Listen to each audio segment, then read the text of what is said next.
This is Jesus Life Count TV, France, Tamil. ஹல்லேலூயா, ஹல்லேலூயா. எங்களை எப்பொழுதும் நடத்துகிற தேவாதி தேவனுக்கு மகிமையும் கனமும் துதியும் உண்டாவதாக. இந்த நாளிலும் கூட நாங்கள் தொடர்ச்சியாக தேவ செய்தியை கேட்டு வருகிறோம். இதற்கு முன்பதான தேவ செய்தியிலே தீமை நின்று அவருடைய மகிமையினால் நன்மை என்ற செய்தியை நாங்கள் பார்த்தோம். தொடர்ச்சியாக தீமையிலும் அவருடைய மகிமையினால் நன்மை என்ற தலைப்போடு மீண்டுமாக ஒரு செய்தியோடு நாங்கள் தேவநாமத்தை மகிமைப்படுத்த போகின்றோம். தேவன் தாமே எங்களை ஆளுகை செய்வாராக. நாங்கள் அன்றைக்கு பார்த்த முதலாவது வசனம் 2 தெசலோனிக்கர் 2ஆம் அதிகாரம் 3ஆம் வசனத்திலே, கர்த்தரோ உண்மை உள்ளவர், அவர் இஷ்டப்படுத்தி தீமை நின்று எங்களை விலக்கி காத்து கொள்வார். ஆகவே இந்த வேதவசனத்தை ஆதாரமாக வைத்து நாங்கள் தேவ செய்திக்குள்ளாக எங்களை வழிநடத்தி செல்கின்றோம். இந்த நாளிலும் கூட தேவன் எங்களோடு பேசுவாராக. நாங்கள் ஜெபித்து வார்த்தைக்கு நேராக கடந்து செல்வோம். ஆண்டவரே, பரிசுத்த ராஜாவே, வல்லமையுள்ளவரே, எங்களை எப்பொழுதும் நேசிக்கிறவரே, இந்த நாளிலும் கூட ஆண்டவரே உமது தேவ வார்த்தையை கேட்க நாங்கள் வந்திருக்கின்றோம். நீர் எங்களோடு பேசும். எங்கள் வாழ்க்கையில் மரணத்துக்கு ஏதுவான தீமைகள் வந்தாலும் உமது நாம மகிமைக்காக அவற்றை நன்மையாய் முடிய பண்ணுகிற தேவன். அவ்விதமாக வேத புஸ்தகத்தில் நாங்கள் அதிகமான மரணத்துக்கு எதுவாக நியமிக்கப்பட்டவர்களை உமது மகிமையினால் விடுதலையாக்கி அவர்களை நீர் மகிமைப்படுத்தியிருக்கிறீர் என்பதை நாங்கள் பார்க்கின்றோம் ராஜா. ஆகவே இந்த நாளிலும் கூட ஆண்டவரே உமது வார்த்தையாக்கிய அந்த பரிசுத்த வேதாகமத்தை நாங்கள் கேட்கும்போது நாங்கள் உணர்வடையவும், எங்களுடைய வாழ்க்கையில் வருகின்ற மலை போல பிரச்சனைகள், தீமையான காரியங்கள், மரணத்துக்கு எதுவான காரியங்களில் இருந்தும் நீதங்களை விடுதலையாக்குவீர் என்ற விசுவாசத்தோடு இந்த வார்த்தையை கேட்கப் போகணும் ஆண்டவரே. தகப்பனே, இணையதளம் மூலமாக, யூடியூப் மூலமாக இணைந்திருக்கிற ஒரு பிள்ளைகளையும் உமது பாதத்தில் ஒப்புக் கொடுக்கிறேன். அடியேனையும் தாழ்த்துகிறேன். நீர் பேசும், நாங்கள் கேட்கிறோம். எங்களை தாழ்த்தி உம்மையை திணிக்கிறேன் ஜீவனுள்ள நல்ல பிதாவே. ஆமேன், ஆமேன், ஆமேன். அல்லேலூயா. நாங்கள் பார்த்த அதிகாரம், அதாவது 2 தெசலோனிக்கர் 2ஆம் அதிகாரம் 3ஆம் வசனத்திலே, கர்த்தரோ உண்மையுள்ளவர், அவர் தீமையில் நின்று எங்களை விலக்கி பாதுகாத்துக் கொள்வார். ஆகவே அருமையான தேவஜனங்களே, இன்றைக்கு நாங்கள் தேவனை ஆராதிக்கிற பிள்ளைகள், தேவனுக்கு ஊழியம் செய்கிற பிள்ளைகளுடைய வாழ்க்கையிலும் அவருடைய நாமம் மகிமைப்படும்படிக்கு சில காரியங்கள் அனுமதிக்கப்படுகிறது. காரணம் எதற்காக? எங்களை, அதாவது தேவனை அறியாத ஜனங்கள், எங்களை சுற்றியுள்ள ஜனங்கள், எங்களோடு உருவாடுகிற ஜனங்கள், எங்களோடு நடக்கிற ஜனங்கள், எங்களோடு தொடர்பில் இருக்கிற ஜனங்கள், எங்களுடைய வாழ்க்கையிலே தேவன் ஒரு காரியத்தை அனுமதிக்கும் போது அதிலிருந்து தேவன் விடுதலை ஆக்குகிறார் என்பதை அவர்கள் கண்டு அவர்களும் தேவன் மேல் விசுவாசம் வைக்கத்தக்கதாக அந்த தீமையும் நன்மையாய் மாற பண்ணுகிறார். அது வேத புஸ்தகத்தில் இன்னும் ஒரு அதிகாரத்தை பார்ப்போமானால், அங்கே யோவான் சுவிசேஷத்திலே 11ஆம் அதிகாரத்திலே அங்கே பாருங்க, 4ஆம் வசனம் சொல்லுகின்றது, இயேசு அதை கேட்டபோது, இந்த வியாதி மரணத்துக்கு எதுவாய் இராமல் தேவனுடைய மகிமையை விளங்குவதற்கு ஏதுவாய் இருக்கிறது. அல்லேலூயா, அல்லேலூயா. இந்த வகை வியாதி என்ன அங்கே நடக்கின்றது என்று பார்ப்போமானால், வேதத்திலே அங்கே மரியாள் அவள் சகோதரராகிய மார்த்தாளும் இருந்த பெத்தனியா கிராமத்திலே அவர்களுக்கு லாசரு எனும் பேர் கொண்ட ஒரு மனிதன் சகோதரன் இருக்கிறான். அவன் லாசரு வியாதிப்பட்டு விட்டான். இங்கே அந்த மார்த்தாள் மரியாள் இருக்கிற இடத்திலே, பெத்தனியா கிராமத்திலே, இயேசு கிறிஸ்து இந்த பூமியில் ஊழியம் செய்த நாட்களில், பூமியில் நடந்த நாட்களில் அந்த வீட்டுக்கு சென்று அவர்கள் உறவாடி, அவர்களோடு பேசி, அவர்களோட அன்பாக இருந்து, அவர்களோடு உண்டு அன்பாக இருக்கிற அந்த குடும்பத்துக்குள்ளே ஒரு பிரச்சனை, ஒரு வியாதி, அங்கே வியாதி ஏற்பட்டு விட்டது. அங்கே அந்த நேரத்தில் இயேசு கிறிஸ்து அந்த இடத்தில் இருக்கவில்லை. அவர் ஒரு தீரப்பியானம் சென்று விட்டார். இப்போது லாசரு வியாதியாக இருக்கிறான். வியாதியாக இருந்தபோது அங்கே இயேசு கிறிஸ்துக்கு சொல்லி அனுப்பப்படுகிற, இப்படி நீ நேசிக்கிற அன்பாக இருக்கிற லாசரு மரணத்துக்கு ஏதுவாக இருக்கிறான் என்று. அப்போதுதான் அதை கேட்டபோதுதான், அங்கே இயேசு அதை கேட்டபொழுது, அந்த வியாதி மரணத்துக்கு எதுவாக இராது. இயேசு கிறிஸ்து விதமாக சொல்லிவிட்டார், மரணத்துக்கு. ஆனால் அவன் மரித்து விட்டான். இவருக்கு செய்தி அனுப்பப்படுகின்றது. செய்தி அனுப்பப்பட்டு அங்கே 4 நாட்கள் ஆகிவிட்டது. அவர் வரவில்லை. ஆனால் இதற்குள்ளே ஒரு ஆழமான சத்தியம் இருக்கிறது. என்னவென்றால், ஒரு மனிதன் மரித்தால் சாதாரணமாக 3 நாட்களுக்குள் எழுந்திருப்பான் என்று விஞ்ஞானிகளின், வைத்தியர்களின் கூற்றாக இருந்தது. அதனால் அங்கே இருந்த விஞ்ஞானிகள் மாத்திரமல்ல, அங்கே இருந்த வேதபாரக பரிசேய சதுசேய யூதர்கள் எல்லாம் இவ்விதமாக எழுந்திருக்க வாய்ப்புண்டு என்று எண்ணினார்கள்.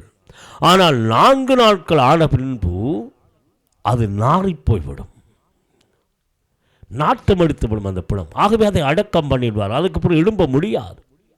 அங்கே சொல்லுகிறார் பாருங்க, மரித்தோர் சகோதரியாக மார்த்தாள் அவரை நோக்கி, ஆண்டவரே, இப்பொழுது நாருமே 4 நாள் ஆயிற்று என்றால், அங்கே இயேசு கிறிஸ்து வருவதற்கு முன்பாக அவன் மரித்து அடக்கம் பண்ணிவிட்டார்கள். அடக்கம் பண்ணி அங்கே கல்லறை மூடப்பட்டிருக்கின்றது. ஆனால் இங்கே இயேசு கிறிஸ்து சொல்கிற காரியம்னா, அது மரணத்துக்கு ஏதுவாராமல் தேவனுடைய நாம் மகிமைக்காக அது இருக்கிறது. ஆனால் தேவனுடைய வார்த்தை ஒரு நாளும் பொய்க்காது. தேவன் கொடுத்த வார்த்தை ஒரு நாளும் மாறாது. அந்த வார்த்தை கிரிகை செய்யாமல் திரும்பாது. தேவன் என்ன வார்த்தை கொடுக்கிறார், அது மரணத்துக்கு எதுவாயிராமல். ஆனால் அவன் மரித்து விட்டான், மரித்து அடக்கம் பண்ணியாச்சு. அப்பொழுது அந்த 4 நாட்கள் கடந்த பின்பு இயேசு கிறிஸ்து அங்கே வருகிறார். அவரை அடக்கம் பண்ணி எல்லாம் நடந்து முடிந்து விட்டது. அங்கே இன்றைக்கு எங்களுடைய வாழ்க்கையில் இவ்விதமாகத்தான் நாங்கள் இயேசு கிறிஸ்துவோடு நடந்தாலும்,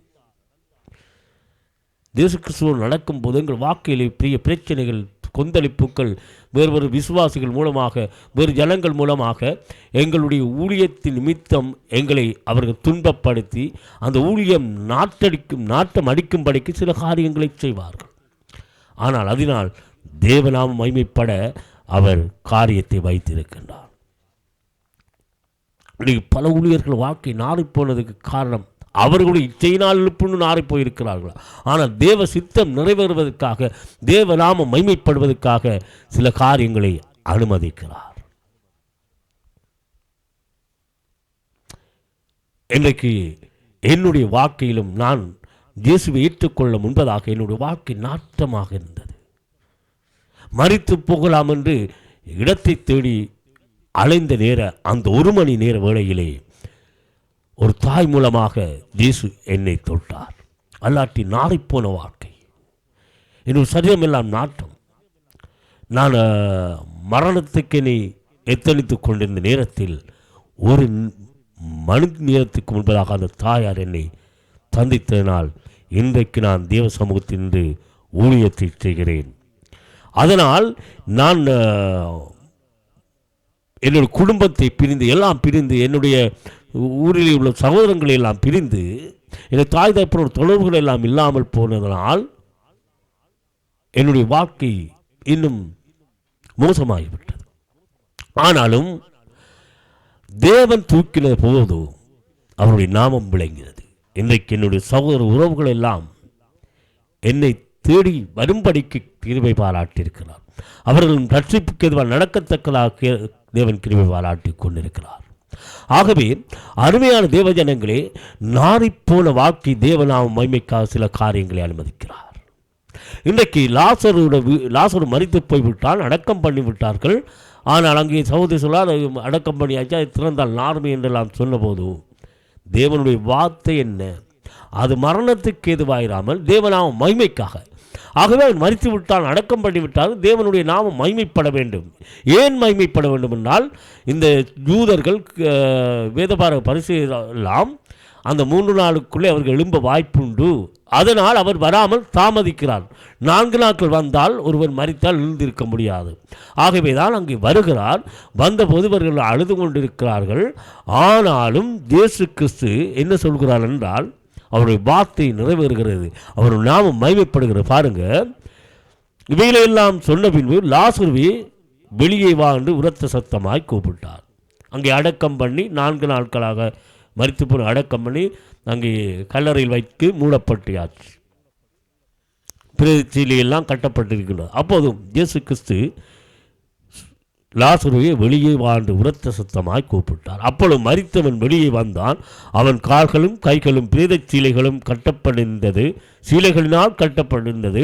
அவன் மூகம் சீலையினால் கட்டப்பட்டிருந்தது. இயேசு அவர்களை நோக்கி இவனை கட்டவிழ்த்து விடுங்கள். அங்கே இருந்த ஜனங்களை பார்த்து சொல்கிறார், லாசரு வெளியே வந்தபோது மரித்தவன் அடக்கம் பண்ணப்பட்டவன் 4 நாட்களாக நார்மே என்று சொல்லப்பட்ட பிணத்தும் வெளியே வருகிறது. பிரதேச சீலைகளை, அதாவது கட்டப்பட்ட சீலைகளை அவிழ்த்து விடுங்கள் என்கிறார்.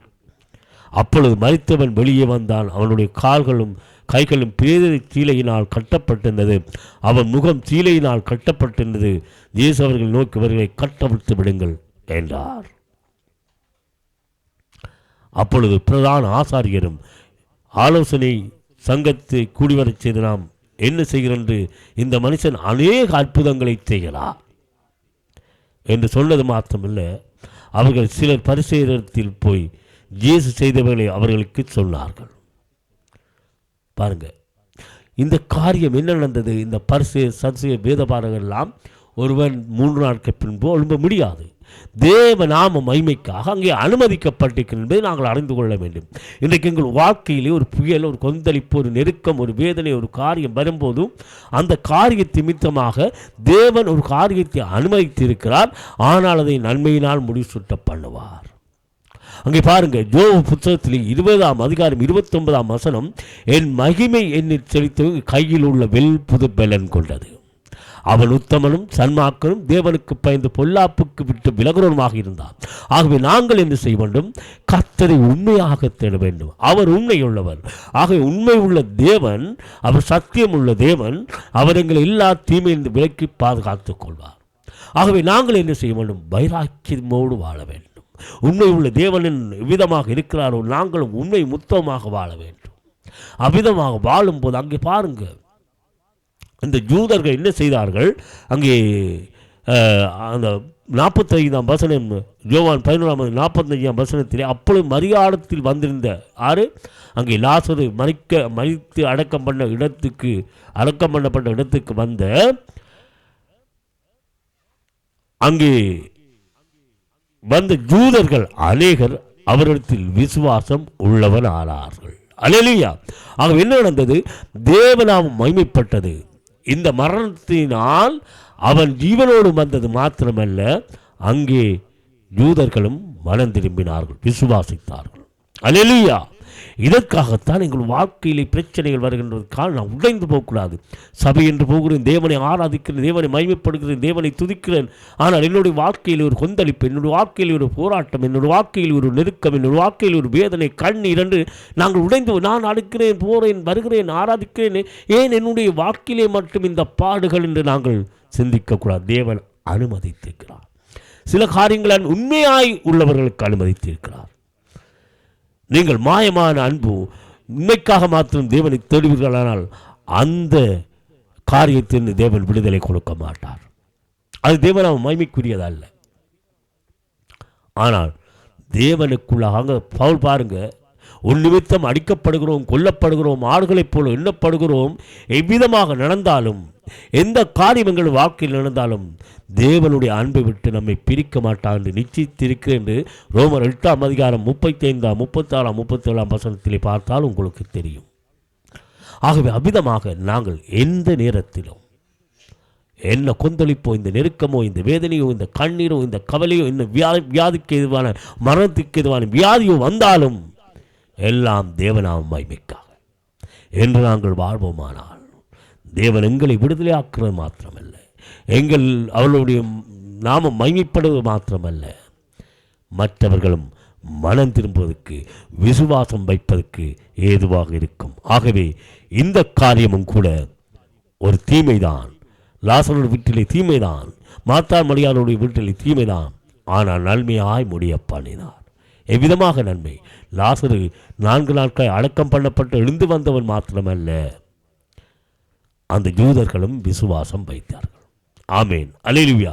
இதற்காகத்தான் எங்கள் வாழ்க்கையிலே போராட்டங்கள், நெருக்கங்கள் வருகிறது. ஆகவே நாங்கள் உடைந்து போகாமல், சோர்ந்து போகாமல் கர்த்தர் நிமித்தம் வல்லமைப்படுவோம், கர்த்தருடைய சத்துவத்தில் வல்லமைப்படுவோம். ஆமேன். நான் ஜெபிக்கப் போகிறேன். ஆண்டவரே, இன்றும் கொடுத்த வார்த்தை மூலமாக ஆண்டவரே, எங்களுடைய வாழ்க்கையிலே ஆண்டவர் நாங்கள் உம்மை தேடுகிறோம், உம்மை உண்மையாக விசுவாசிக்கிறோம், உண்மை உண்மையான அன்போடு இருக்கின்றோம் ஆண்டவர், உண்மையான வைராக்கியத்தோடு இருக்கிறோம். சாத்ராக், மேசாக், ஆபேத்நேகோ இருந்தது போல் ஆண்டவரே நாங்களும் வைராக்கியத்தோடு இருக்கிறோம். ஆனால் எங்களுடைய வாழ்க்கையிலேயே போராட்டம், எங்கள் வாழ்க்கையிலே கொந்தளிப்பு, எங்கள் வாழ்க்கையிலே சில தட்டைகள், இவைகளெல்லாம் தேவநாம மகிமைக்காக அனுமதிக்கிறார் என்று நம்பி விசுவாசித்து இன்னும் பலத்தோடு கர்த்தரை நம்பி சேவிப்போமானால் பரத்துக்கு வரும் படிகள் போல இன்னும் நாங்கள் எங்கள் துன்பத்தின் மத்தியில் நாங்கள் அவரை நோக்கி பார்ப்போமானால் அவர் விடுதலையாக்கி அவருடைய நாமமும் மகிமைப்பட தேவன் கிருபை பாராட்டுவார். இவ்விதமான பாதையில் நீங்கள் நடந்து கொண்டிருக்கிறீர்களா? துன்பத்தின் பாதையில், கண்ணீரின் பாதையில், மரண தருவாயில் நீங்கள் வாழ்ந்து கொண்டிருக்கிறீர்களா? வியாதியோடு வேதனையோடு வாழ்ந்து கொண்டிருக்கிறீர்களா? எந்த நிலையில் நான் இருந்தாலும் என்னை வெறுக்காதவர் என் இயேசு ஒருவரே, என் நேசர் ஒருவரே. எந்த நிலையில் நான் இருந்தாலும் என்னை வெறுக்காதவர் என் இயேசு ஒருவரே, என் நேசர் ஒருவரே.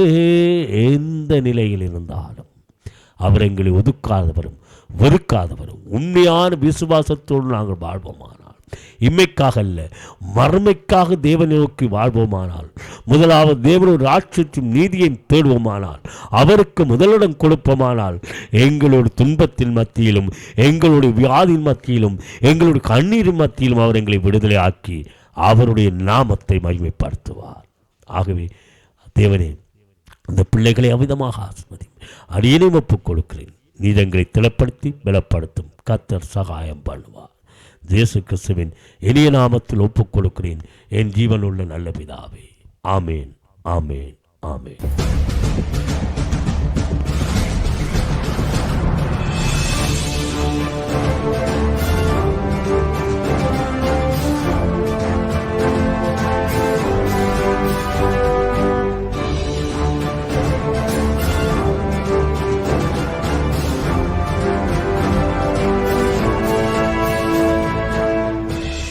This is Jesus Life Count TV, France, Tamil.